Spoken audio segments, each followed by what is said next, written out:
All right, welcome back, everyone. We are going to talk about my number 20 through 11. This is the second to the last video of our Top 100 series.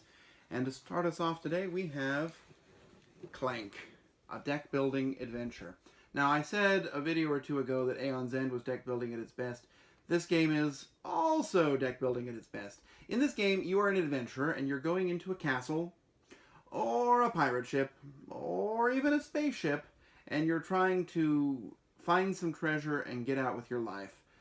There's also an evil presence. It's usually a dragon, although there's a Clank in Space game where it's some sort of a galactic overlord. But you're trying to get out before he catches you. And as you play your cards, occasionally you'll have to take what's called Clank. And that will put cubes of your color into a bag. And occasionally the evil presence, the dragon, let's say, will stir. And then you're going to pull cubes out of the bag, and each time yours comes out, you take a wound. So that's really the evil force. There's also other things that can cause wounds in there. But really, you're trying to make a deck that allows you to move quickly, allows you to buy better cards, and allows you to defeat the various monsters and foes that come your way in the dungeon. Clank in Space came out just this year, but I think I like Clank just a little bit better because it's a little bit simpler, although I really like Clank in Space too, and I just think it's kind of a funny concept. But either one is just a really good entry-level game, but one that's just full of really good choices and is really fast and fun to play with just about any group. That is my number 20, Clank. My number 19 has fallen a little bit because I haven't played it as much this year, but this is Deus. It used to be in my top 10. I believe it came in at maybe number 9 or number 10 last year, or last time. I don't remember. I haven't checked the list, but I remember it was up there. Deus is an interesting little game where you're building kind of a tableau, and you're building, every time you place a card there's 5 different colors, and every time you place a card in that stack, you're going to activate the whole stack. And by placing cards, you're also putting your pieces out on the board. And you can build this engine of special abilities that you can trigger and trigger and trigger. And you're just doing that and trying to milk the game out of points. Now, the game has a couple of problems. First of all, really not the best looking inside. Also, oddly enough, it came with discs that were brown, even though they were supposed to be green. So I had to go and buy some green discs because that was just too confusing. But other than that, it's a great game. I mean, the gameplay itself is really good. I also got an expansion for it. There's a different set of gods. This is set in, sort of generic Greek gods, and now we're going into generic Roman gods. Not Roman, sorry, Egyptian. I don't even remember. But yeah, there's an Egyptian expansion with a bunch of new different powers and new different abilities that you can kind of mix and match and sub in one or the other. It's really a lot of fun. It's not long. It works well with any group size, and it's pretty easy to teach and learn, but really satisfying to play. That is my number 19, Deus. My number 18 is a game that I avoided for a long time. It looked so boring. But then, once I played it once, I was hooked. This is Russian Railroads. Russian Railroads is sort of the ultimate embodiment of a pure Euro game. It has very little to do with Russia or with railroads. What it has to do with is getting points. You are going to find a way to get points, and you are going to exploit that engine as much as you possibly can. And the first time you play it, you'll score 100 points and think you're doing well, and then you'll see the final score, somebody else will have scored 400 or 500 because they exploited the game just that much more. This game rewards you for finding things that seem broken and just going after them and doing your very best. There are also 2 other expansions. There is a German Railroads expansion and an American Railroads expansion, and they just give you different boards and different ways to do sort of the same good exploitation of a game system in different ways. I think German is my favorite because it gives you unique maps and kind of income. You can get income tiles that allow you to get things every turn, which you sometimes struggle to get in the other 2 versions. But whichever one you try and play, Russian Railroads is just a phenomenal gaming experience, and it's one that I'm always not just eager to try, I'm looking for willing victims. So that is my number 18, Russian Railroads. My number 17 used to be in my top 10 as well. It's fallen just a little bit because I find it's very difficult to teach. But this is Galaxy Trucker. Galaxy Trucker is one of the most pure fun games I have. Basically, you're building a spaceship, and you've got these tiles, and you're sort of putting them together. You've got these different connectors, and you're trying to join them up, and it's frantic, and everyone's going and doing it at the same time, and then somebody sets the timer, and you've got just a short time to finish up, and then you're going to take your hastily built spaceship and try and fly it through space. And in space, all kinds of ridiculous, horrible things are going to happen to your spaceship. You're going to watch it get set upon by space pirates, pounded by asteroids, and occasionally you might even find something good, like a ship you can pillage or some planets you can get some goods from, and then you're going to bring them home, and you're going to try and sell them and get some money, and then you're going to do it again. So you play 3 rounds in which you're just building bigger and fancier spaceships. There's a bunch of different designs. There's a lot of expansions, and some of them are a little bit crazy, and I like to play with all of them, mostly because I don't want to go through and sort the tiles out, which is why I don't get to teach it as much as I used to. But this is a game that is just, I mean, it's almost a perfect game for me. It's one that is just so much fun, and it has one of the best rule books that you'll come across. It's humorous, but yet does an excellent job of telling you what to do. This is my number 17, Galaxy Trucker. My number 16 is also a former resident of the top 10. This is Lahav. This is Uwe Rosenberg's best game, in my opinion. In this game, you are working at a harbor, and you are trying to build up buildings, and you're trying to gather resources, and these resources will pile up, and then you'll say, well, I don't really need all those fish, but they're sitting there, so I might as well take them. Or you might build buildings that allow you to build more buildings, or that allow you to get more coal, or turn coal into coke, or smoke fish, or various different things. And other people can use your buildings, but they have to pay you a small fee. So one way to do the game is kind of by building the buildings you think people are going to want the most, and then hope that they'll actually use them to get some income that way. There's always lots of interesting things to do, and really everything in this game, everything you do ends up helping you win. That's what's interesting about it. There's nothing that's superfluous. This is a game that I would play with 3 players or 2 players, or by myself, but never with more than that, because you don't have enough actions. The actions are limited by, there's 7 actions per round, and if you're playing with 4 or 5 players, you're just not going to get as many actions some rounds, and that's not as much fun. But with 2 or 3 players, Lahav is as good as it gets. Also, I, for some reason, have the Australian edition. I don't know why that is. I remember when I bought it, I remember this was one of the first games that I was just chomping at the bit for. I heard it was coming out, and I went to the game store. This was before I bought everything online. I went to the game store just about every day to check and see if they had it.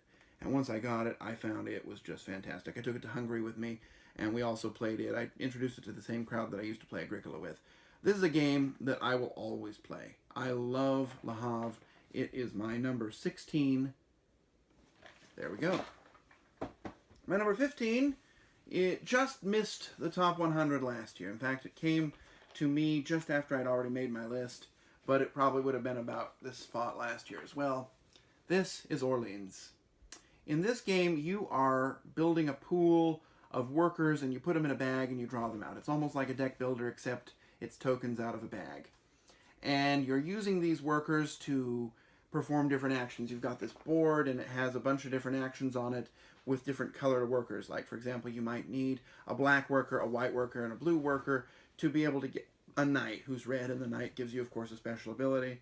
And you're sort of building your pool of workers, trying to figure out the things you want to do the most and build it efficiently. You can get extra special tiles that give actions that only you can use. You can send workers away and try and get points that way. You can travel. You've got this figure on the map, and you can cause them to travel all around and pick up goods, and the goods are worth points. And you can build cities, and those are worth points. Everything really helps you to get points in this game, but the mechanisms are smooth, elegant, clean. The game is fast. I mean, you're doing most of the planning simultaneously, and then it's just execute, execute, execute, execute, start a new round. There are some expansions. I like them both. I recently played the newest one. I guess I played it a few times last year, but I've not played it as much as the first one, which makes it cooperative and adds some interesting solo scenarios. But the new one gives you also more options and things you can do, contracts you can fulfill.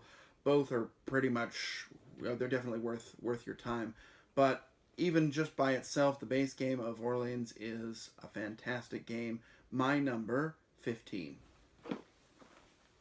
Number 14 is a game, and you'll see I am ridiculous, so I bought this sleeve for it. They came out with a sleeve at April Fool's Day that you could buy. The game is called Millennium Blades. Now, Millennium Blades is sort of a love letter to the collectible card game world. And in this game, you play players who like collectible card games, and so you're going to go out and you're going to buy packs of cards looking for rares and opening them, and, you know, in the parlance of the game, you open them, throw all the other cards away, and keep just the one that you want, although it's just, you know, you're just flipping a card. And you're throwing this paper money, but it's this money that's bound together, and so it's big fat stacks of cash, which is what you're throwing away when you're buying those card games. And so you're going to do this frantic real-time trading, and you're trading with each other, you're buying quickly, you're selling quickly, you're trying to make collections, and then all of a sudden time gets called, and you play a round of this collectible card game, and that part's okay too, but the real fun of the game is sort of the economics of operating your collectible card game deck and trying to streamline it. And there are so many expansions. I mean, the base game came with hundreds of cards, and they've put out an expansion and lots of little mini expansions, and there's so much in this box that, I mean, I don't think it even needs any more at this point. It's a game that I would love to play more. It's a little bit hard to teach just because it's real time, and some people don't like that, but it's frantic, and it's fun, and it's lighthearted, and there's a ton of crossovers. You know, this company puts a lot of its other game properties in here and sort of gives you a preview to them, which is also kind of fun. Anyway, that is my number 14, Millennium Blades. My number 13 is brand new. In fact, it just came out. In fact, I just got it. And I remember when I got it, I had my friend here from Europe, and we stayed up all night playing it. We just played and played and played. This game is The Seventh Continent. This is an exploration game, unlike any other. It's basically like one of those old choose-your-own-adventure books. You've got a curse, and it says solve this curse. And you just go. You start exploring. You move around, you encounter various hazards, and you've got this deck of cards that you're drawing from, and that's your life force. And when it's all over, well, then the end game starts, and you might end up losing. I've played 4 of the quests now, and the first one is probably the best so far. It's the introductory quest, and it's kind of long. I mean, the game sort of jokingly says that it could take anywhere from 5 to 1,000 minutes, and I've played a game that lasted 5 minutes, and I've played a game that lasted 1,000 minutes, so that's definitely right on. It's hard. This is a hard game, and I remember the first time I got to the end of the first quest, and it did almost like a Super Ghouls and Ghosts thing on it, where it said, ha ha ha ha ha, now you gotta go do something else before you can win, and we just barely limped to the finish line, and of course we died right away. I have won it. I've won all 4 of the quests I've played, but that's because I'm persistent and played them until I finally won them. But the story is there, and there's lots of little hidden things in the game, lots of little rewards. It definitely is a game that rewards you for playing it more as you learn to know this continent a little bit better. You've also got fun, interesting characters to play with. I love playing as Dr. Frankenstein, and he has the ability, of course, to perform an experiment and create a monster, and that has its own consequences, but it's just really a fun game. It's kind of hard to find, it's kind of expensive, but in terms of the amount of play I've already gotten out of this game, it has been a very valuable investment for me. That is my number 13, The Seventh Continent. My number 12 is a game that's always been in my top 10, my top 100, but it has recently sprung up closer to the top. This is Through the Ages. Now, Through the Ages is a civilization game. You are building it's like that old civilization game you play on the computer, except this is, of course, in a card game. But instead of, being some grand map where you're moving stuff around, it's more the mechanisms of running a civilization. And it is what I look to when I think of an elegantly designed game.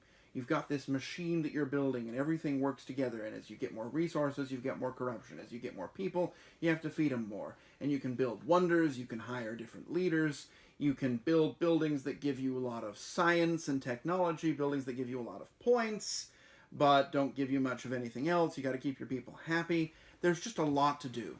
Now, I don't know, this game is one that recently an app version came out, and I have to say the app version is pretty good. It's a little bit pricey for an app, but it takes the game and it takes some of the out of the bookkeeping part of the game, because the bookkeeping's always been a little bit hard to handle, especially when you're learning the game. There's a lot to keep track of, and so the app version does it for you and kind of streamlines that, which is quite nice. But I also really enjoy setting it up on the table and playing with a person, and again, one person. I wouldn't play this with 3 or 4. It would take all evening. but with a one-on-one civilization battle this is just one of the best games that's out there, and it's one that I've already played at least 100 times this year, and it's one that I would play tomorrow if somebody came and said, hey, let's play that. This is Through the Ages. And the last game on the list, also formerly of my top 10, which is kind of I guess a spoiler for my top 10 that there might be some changes. This is Small World.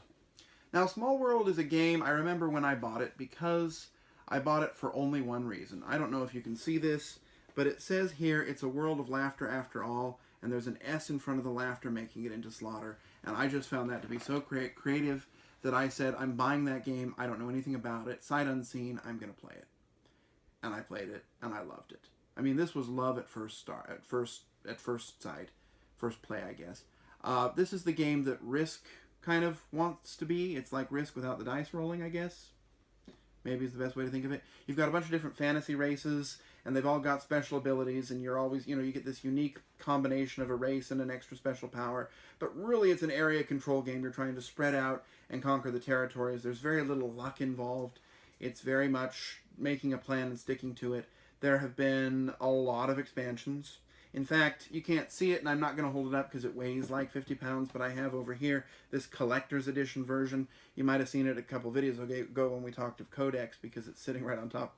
Codex is sitting right on top of it. But it's this deluxe edition with these models and these large pieces. Unfortunately, a couple expansions came out that aren't compatible with it, so I've got to keep my small boxed version as well, which is also a lot easier to travel with. But Small World, I bought an iPad because an app came out for Small World. That was how badly I was in love with the game. And I must have played that app hundreds of times. I mean, it was really kind of ridiculous how much I played that app. But the board game itself is even better. It's got even more choices. And even after all these years, Small World holds up marvelously. And it is my number 11 game of all time. And that'll do it for this installment.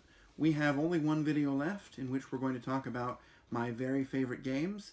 I'm sure anyone who knows me is probably taking guesses as to what number 1 is.